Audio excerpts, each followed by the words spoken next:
نہیں ہے کہ جماعت کے کچھ رکن کم ہو گئے تو جا کے اس کو پوچھنا ہے، دکھ درد میں ہوگا تو اس کا ساتھ دینا ہے، پریشانی تکلیف میں ہوگا تو اس کو حوصلہ دیں گے، اگر نماز سے بھاگ گیا ہوگا راضی کر کے پھر لے کے آئے گے، اور بس کنسپٹ ختم ہو گیا۔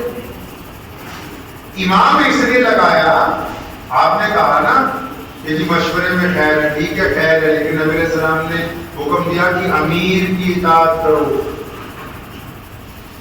امام کو امیر اس لیے بنایا، اگر یہاں اس کی امیر کی جگہ کمیٹی والوں کو کھڑا کرتے نماز پڑھانے کے لیے تو صدر صاحب بولے کہ رکوع میں جانا ہے، سیکرٹری بولے کہ نہیں سجدہ کرنا ہے،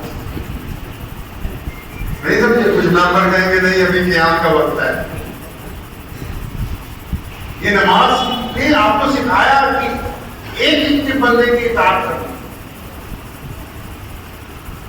پھر یہ نماز یہ سکھاتی ہے کہ اسلام میں بڑے چھوٹے کا کوئی کنسپٹ نہیں، کوئی ریڑھی چلانے والا، کیلا بیچنے والا، صفائی کرنے والا، کوئی مظلوم، کوئی زخمی جس نے پٹیاں باندھ کے وضو کر لیا، کوئی لاچار، وہ اگلی صف میں آ کے کھڑا ہو جائے۔ شیخ الحدیث صاحب دیر سے آئے جمعے میں، صدر صاحب دیر سے آئے، مسلمان وزیر دیر سے آئے، تو پھر وہ وہاں نماز پڑھے جہاں مسلمانوں نے کرسیاں اتاری ہیں، کیونکہ وہ لوگوں کے کندھوں کو بلاتا ہوا آگے۔ اتنا خوبصورت کنسپٹ نماز کا، وہ تو سارا گول لپیٹ کے ایک طرف کر دیا، اور یہ والی بات ہے بس یہ بتاؤ کہ ٹائم میں جماعت ہونے کے لیے ہو۔ پھر نماز پڑھ کیوں رہے ہیں، نماز بنائی کیوں گئی، وہ والا کنسپٹ کیوں ہے۔ بابا بلے شاہ رحمۃ اللہ علیہ بہت بڑے ولی اللہ کے گزرے سید تھے، ایک دفعہ نوکری کرنی پڑی عائشہ عورتوں کے کوٹے پر، تو ان کو جب پتہ لگا کہ یہ سید ہے تو انہوں نے کہا اچھا تو سید ہے، تم نے ہمیں کبھی بتایا ہے نہیں، تو کہنے لگے کہ اچھا سید ہے تو سید ہونے کی کوئی دلیل ہے تیرے پاس؟ تو حضرت نے فرمایا کہ اچھا تم میں سے کوئی ایک خاتون بتاؤ کہ کبھی کسی کی آنکھ سے میری آنکھ ملی ہے؟ تو ساری اس کے ہاتھ چھوڑ کے کھڑی ہوگی کہ ہاں اتنی مدتیں گزر گئی، اپنے بلے شاہ کو کبھی اپنی طرف ہاتھ اٹھائے۔ تو مسجد کا جو کنسپٹ ہے اس کے بارے میں بلے شاہ نے کہا کہ نماز بھی نیچی جاننے ہو، ٹھگی بھی کیتی جاننے ہو، وہاں کی کیتی۔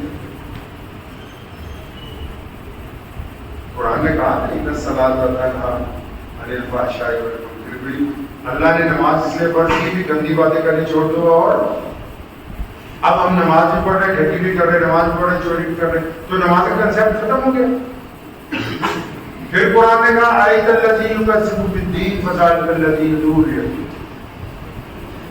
کہہ نہیں رہے اس آیت میں اللہ تعالیٰ کہ نمازوں کی نماز برباد ہو گئی، کن کی؟ اللہ فرمایا نماز پڑھی تے نیاز نہ دیتی، تیریاں کس کم پڑھیاں نمازاں، فرمایا جو نماز پڑھتا ہے غریب کے منہ میں لقمہ ڈالتا ہی نہیں، تو بھی نماز کا کنسپٹ ہے۔ تو یہ کوئی رسمیں نہیں ہیں، یہ اعلیٰ روایتیں ہیں محمد رسول اللہ صلی اللہ علیہ وسلم۔ اگر ختم نبوت کے عقیدے کا تحفظ کرنا ہے تو ان روایتوں کو اپنی جگہ قائم رکھنا ہوگا۔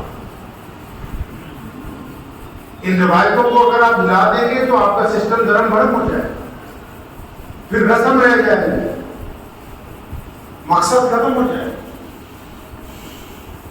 دعا کیجیے کہ اللہ کریم ہمیں روایتوں میں عمل کرنے کی توفیق عطا فرمائے اور بڑے